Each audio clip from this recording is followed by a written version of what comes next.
For today's video mga ka-friendsi, tayo po ay magaluto ng masarap na pizza na niluto sa oven na lata. At ayan na nga po, naglagay na nga po tayo ng harina, yeast, asukar at saka po ay star margarine. At haluin na po natin yan ng magmix yung ating mga nilagay na sangkap at lagyan po natin ng pakaunti-kaunting tubig. Pakaunti-kaunti lang po ang alagay nating tubig dyan at pag nasubrahan naman po ng tubig yan ay hindi po tayo makakabuo ng dough. At dahil nga po hindi natin pwedeng paahin yan ay atin na pong kamayin yan dahil naglinis naman po tayo ng kamay. At magbudbud na tayo ng harina dito sa ating masahan. At simulan na uli natin yung imikos-mikos mga insan, tornado! At tuloy-tuloy lang po ang ating pagmasa hanggang sa makabuo tayo ng magandang texture ng dough. Kaya naman po maganda talagang may masahang malapad pag tayo po ay magawa ng dough para po ay maalwa ng ating paggalaw sa pagmamasa kahit po yan ay bato-batuhin mo at hilahilahin mo at balibaligtarin mo ay napakadali lang ang magmasa. Yun, at bilog-bilogin na po natin yung ating ginawang dough dahil po yan ay ayos na at maglagay po tayo ng mantika dun sa ating mangkok. Ikalat na po natin yung ating nilagay na mantika at ilagay na po natin yung ating minasang dough. At kailangan po nating ipahinga ng 1 oras yan at tahuban po natin ng plastic. Abay syempre, ikaw baga naman ang masamasahin ay pag hindi ka napagod ay awang kulaang. Kaya naman 1 oras natin yung apagpahingahin, gayon.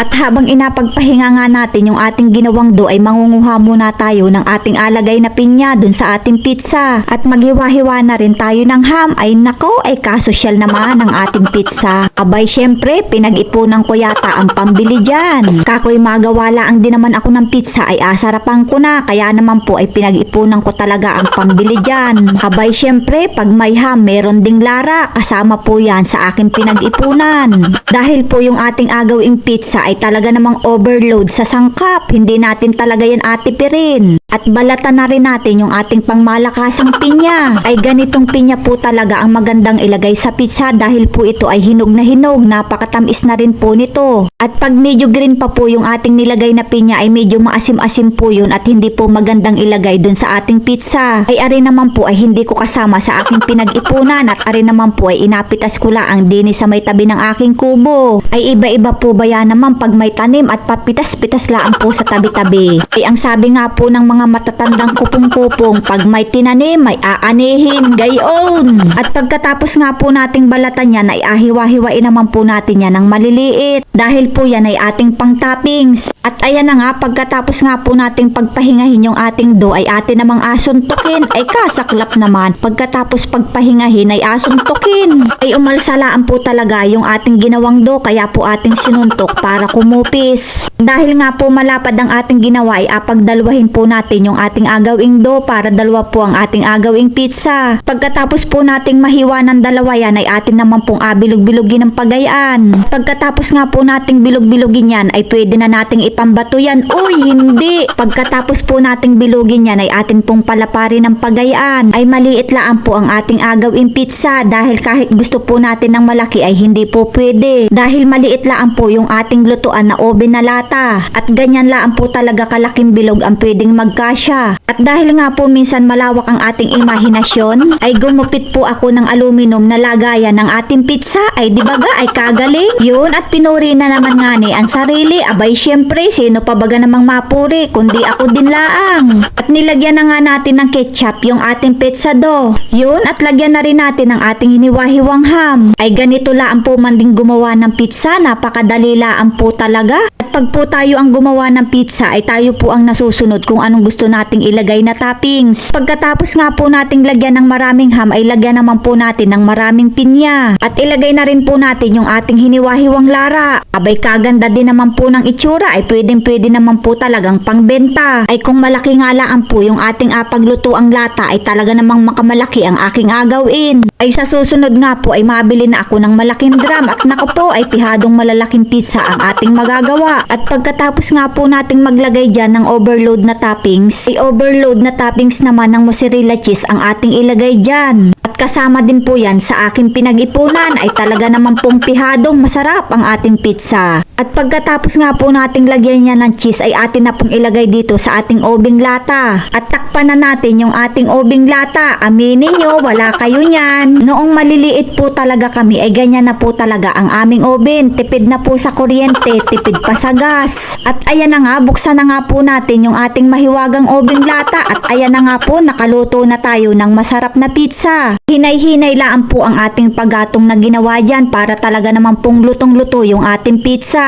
Halos 1 oras din po natin yang niluto. At ayan na nga po ang ating niluto sa obing lata ay talaga naman pong successful. At habang inahiwa ko nga po itong niluto nating pizza ay talaga naman pong ako'y takam na. Dahil nga po gustong gusto ko na siyang tikman ay nako po ay talaga naman pihadong masarap are. At pwedeng pwede rin po talaga itong pang negosyo kung kayo ay nag-aisip kung anong gusto ninyong inegosyo at napakadali lang po talagang gumawa ng dough. At pagkatapos nga po nating hiwa-hiwain yan ay lagyan na po natin yan ng ketchup ay talaga naman pong napakasarap pagkaganare. Yun nga ne, at kumuha na tayo ng isang slice ay talaga naman pong ako'y takam na kaya po tayo'y kumain na. At tikman na nga natin yung ating pizza na niluto sa obing lata ay nako ay talaga naman pagkasarap. Talaga naman pong ito'y masarap at hindi natin ito tinipid sa toppings ay talaga naman pong mapapaulit ka ng kagat. Sa sobrang sarap nga po na re ay nako po ay talaga namang mauubos ko na naman yata are. At kung gusto nga po ninyong kumain ng pizza at wala po kayong oven, abay ganito na lang po ang gawin ninyo. At dahil nga po sarap na sarap ako sa ginawa natin pizza, abay naubos ko na naman po lahat. Dahil nga po tayo ay nasarapan at kinulang dun sa ating kinaing pizza ay nagluto po ulit tayo ng isa. Mga ka-friendsi, pasubscribe na lang po ng aking YouTube channel. Thank you for watching po and see you again.